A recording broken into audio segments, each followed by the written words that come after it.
pada minggu ini melibatkan pasukan Selangor yang akan turun menentang pasukan USM.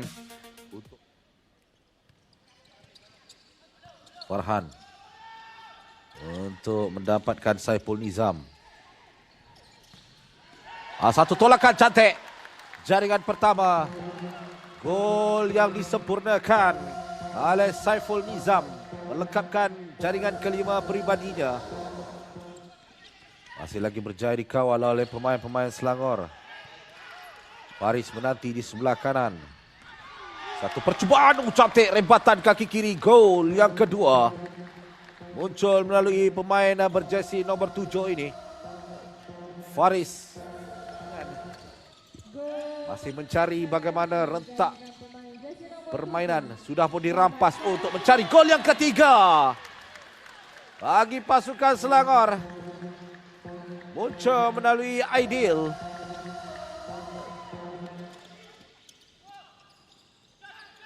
Bergerak sekarang ini untuk Faris. Satu rempatan. Gol yang keempat. Dia sememangnya mempunyai satu kelebihan rembatan seperti itu.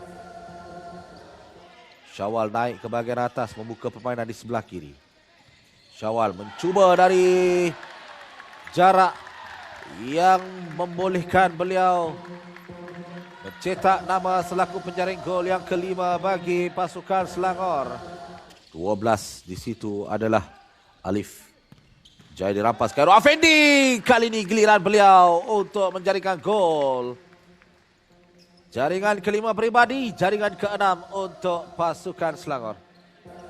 Afendi. Tukar-tukar antara mencari ruang yang terbaik. Peluang untuk Marlon. Satu setting untuk mendapatkan Khairul Afendi. Gol yang seterusnya. Yang ketujuh untuk pasukan Selangor. Khairul Afendi antar kepada Marlon. Satu setting untuk Syahir.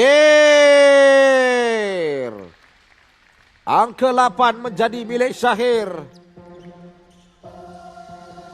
Untuk gol yang ke-13 peribadinya. Dengan agak perlahan. Sambil kita menyaksikan bagaimana Selangor masih lagi mengekalkan serangan mereka. Marlon. Peluang untuk Marlon tetapi melakukan hantaran kepada Khairul Afendi untuk jaringan ke-9. Seterusnya jaringan hat-trick untuk pemain ini.